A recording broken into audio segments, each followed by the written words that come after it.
Everything's leafing out, and this is one of two of our first peach trees. It's even got flowers this year.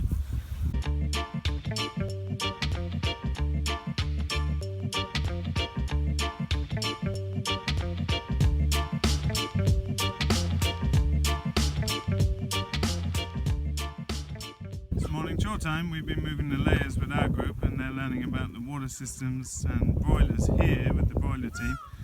So we have a little wheel with everyone divided up in groups, and each day they rotate through the different animal chores, and then also spaces and hygiene is a really important part of keeping the farm together, and that involves washing up everyone's plates every day and taking care of the yurts and compost toilets, etc. So everyone is fully participating in all aspects of caring for the farm, the animals and each other, which is how we like to do. Not only is the grass really pumping now, it's bushing out in the silver pasture lanes. These are Ben Lomond, really beautiful large black currants, and the trees are all leafing out, and you can barely see all the broiler pens. Down here there's nearly 1,000 broilers just in the view here. So we will come along and mulch this once the internship starts. All the animal bedding from last year, we'll pull out any superficial weeds. And this is the bedding from last year with the original wood chip mulch covered in fungi that you've seen before, and saprophytes breaking that down. But we will do any weeding and re-mulch all the trees and bushes. It's about a day's work to put all the bedding from the winter onto all the individual berries and trees here, which is many thousands across top field and front field. Chickens, Misa. Misa is our chicken dog. She loves moving broilers, but also putting the hens to bed at night, which is her main strength at the farm, as well as just being adorable. We've been showing people how to use these fences properly, which involves, when you collect these nets, to really make sure you stack up the metal poles at the same level with one hand so that they don't get tucked up and caught inside each other, and then to also roll them up if you're moving fields, always rolling them towards the actual posts, and this way they're easy to deploy next time and they don't get stuck up. Some people will intuitively roll the posts into the net, which is the incorrect way to do it. And these nets are really a pleasure to use. They're quicker than real systems if you handle them correctly. And we're very impressed with these vertical plastic sheep nets. We're using them for the sheep and cows over here, and they're way better than standard sheep nets with these verticals. They're just much easier to put up, they don't get tangled so easily, and they're much better on lumpy undulating ground. They stand up nice and strong in those conditions.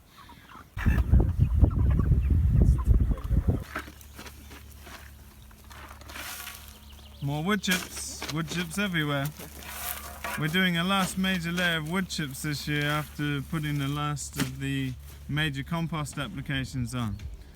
And as they say, many hands make light work. This took an hour to put everything down yesterday. And it's really beautiful to make such nice, neat, organized, functional gardens. More wood chips. This is the next batch of wood chips that's going on south beds, just because we've raised up so much compost with the extra additions that we want to level it off with the wood chip now, and that will be the last major addition, just to beautify and make the spaces more practical, that compost is not falling off the beds into the pathways.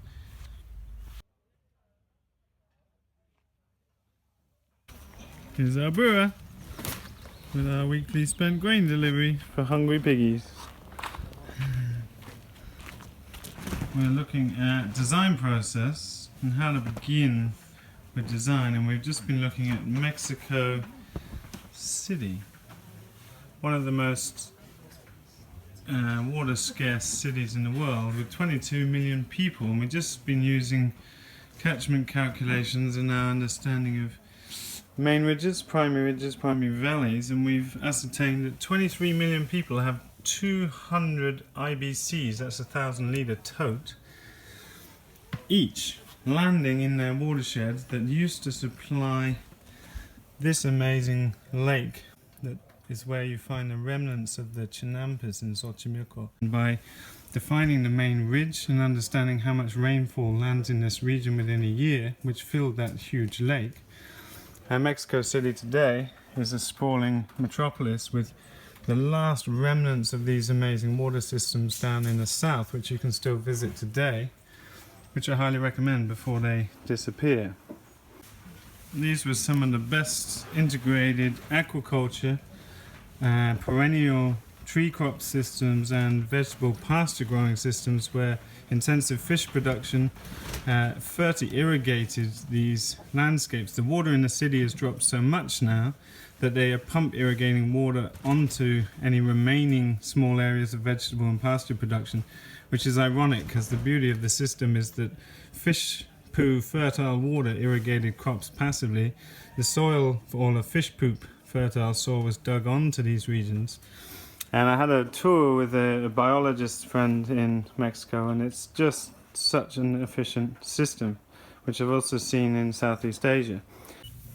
We're learning to use laser levels, water levels, bunyips, and A-frames, and learning about mapping and contours, and then we're going to guess the height difference between a point up here and a point right down at the lowest point in the farm, just to illustrate how poor our eyes are at determining heights. We're very good at judging distance horizontally, but I'm guessing the height difference from the bottom of the corner fence post and the broiler pen is about 3.9 meters.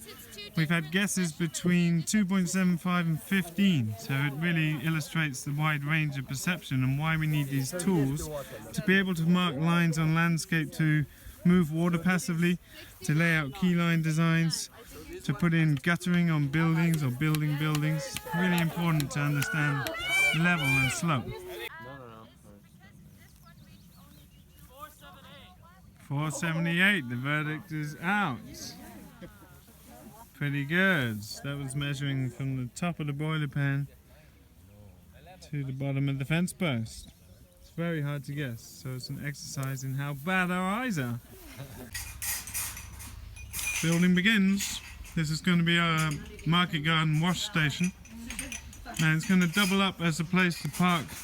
We just got a new car. The guys went out at midnight and bought a car the other day for the intern crew, but we need somewhere to keep the cars over the winter to stop snow coming in.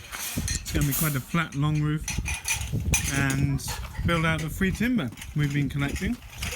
And Astrid's been doing mathematics, and they've got a plan, so they are busy fixing this up.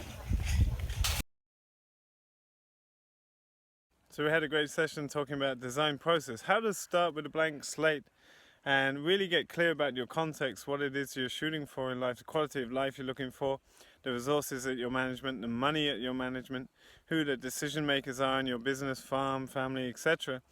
And then how to gather all the information and data with the tools and local knowledge, digital tools that we have nowadays, that we can start gathering data on wind and precipitation and soils and a location to markets and all the things we need to actually begin design. The design process starts with schematics, really, in my mind, playing with patterns of land use that respond to the planned activities, but also the land form, how to read landscapes and how that informs the choices of enterprises, the local biomes that tell us what species assemblies really thrive in any place, the animal species that will thrive, and then looking at markets and economy and really working out what's feasible and practical.